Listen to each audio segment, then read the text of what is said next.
Greetings everyone. நம்ம டெய்லியும் prelims point of வியூல கரண்ட் அஃபேர்ஸ் கொஸ்டின்ஸ் பார்த்துட்டே இருக்கோம். இன்னைக்கு என்ன கேள்விகள் இருக்குது அப்படிங்கிறத பார்ப்போம். ஃபர்ஸ்ட் கொஸ்டினில் கலைஞர் உலகம் மியூசியம் இஸ் செட்டப் இன் அப்படிங்கிற கேட்டிருக்காங்க. கலைஞர் உலகம் எனும் அருங்காட்சியகம் எங்கு அமைக்கப்பட்டுள்ளது அப்படிங்கிற கேட்டிருக்காங்க. ஸோ எங்கே அப்படின்னு பார்த்தோம்னா நமக்கு மெரினா கடற்கரையில் வந்து கலைஞர் அவர்களுக்கான சமாதி அப்படிங்கிறது கட்டப்பட்டிருக்கும். ஸோ அங்கே தான் வந்து இந்த கலைஞர் உலகம் அப்படிங்கிற அந்த அருங்காட்சியகமும் இருக்குது. சரிங்களா? ஸோ கரெக்ட் ஆன்சர் சென்னை அப்படிங்கிறது தான் கரெக்ட் ஆன்சர். ஓகேவா? அடுத்தது, which scheme allows farmers to get loans by stocking their produce in warehouses அப்படிங்கிறத கேட்டிருக்காங்க. விளைபொருட்களை அடகு வைத்து விவசாயிகள் கடன் பெறும் திட்டம் என்ன? சமீபத்தில் தான் நேற்று தான் வந்து லான்ச் பண்ணியிருப்பாங்க. கிசான் உபஜ் நிதி அப்படிங்கிறத சொல்கிறாங்க. அதாவது வேர்ஹவுசஸ் WDRA அப்படின்னு சொல்லக்கூடிய இந்த அமைப்பு இருக்காங்க. ஓகேங்களா?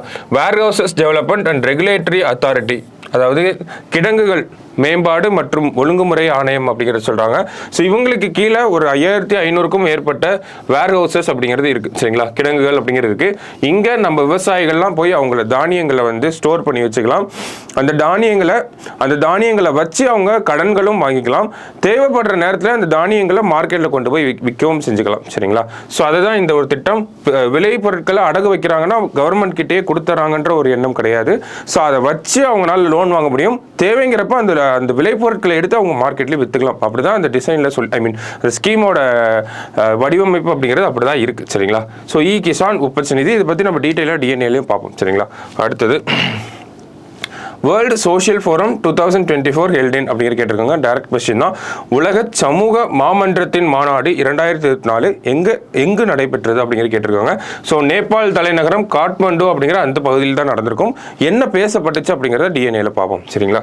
அடுத்தது, under which article of the constitution has the Supreme Court ruled that members of parliament cannot get legal immunity from bribery அப்படிங்கிற கேட்டிருக்காங்க.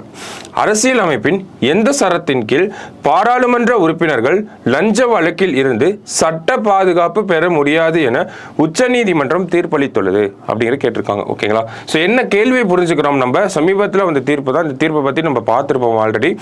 So legal immunity from bribery அப்படிங்கிறது மெம்பர் ஆஃப் பார்லிமெண்ட் அப்படிங்கிறத கொடுத்துருக்காங்க. ஸோ இந்த வார்த்தை தான் ரொம்ப முக்கியம். மெம்பர் ஆஃப் பார்லிமெண்ட் அப்படிங்கிறத கொடுத்துருக்காங்க. ஓகேங்களா?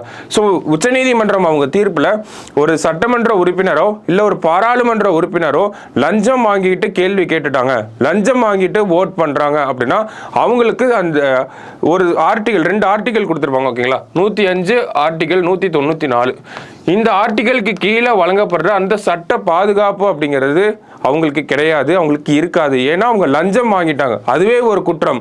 அந்த குற்றம் அப்படிங்கிற இருக்கிறப்போ நம்ம அவங்களுக்கு சட்ட பாதுகாப்பு வழங்குறது தவறான விஷயம் அப்படிங்கிறத உச்சநீதிமன்றத்தோட 7 பேர் கொண்ட அமர்வு நேற்று தீர்ப்பு வழங்கியிருப்பாங்க. சரிங்களா?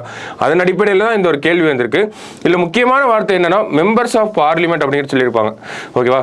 ஜட்ஜ்மெண்ட்ல நமக்கு 2 ஆர்டிகல் சொல்லியிருப்பாங்க. 105 194 அப்படின்னு சொல்லிட்டு 105 அப்படிங்கிறது பாராளுமன்ற உறுப்பினர்களுக்காகவும் 194ங்கிறது சட்டமன்ற உறுப்பினர்களுக்காகவும் சொல்லியிருப்பாங்க.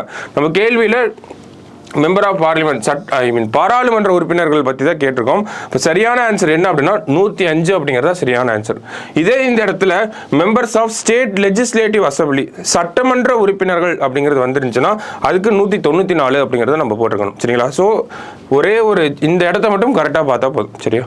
அடுத்தது, the first country in the world to offer constitutional protection for terminating a pregnancy is அப்படிங்கிற கேட்டிருக்காங்க.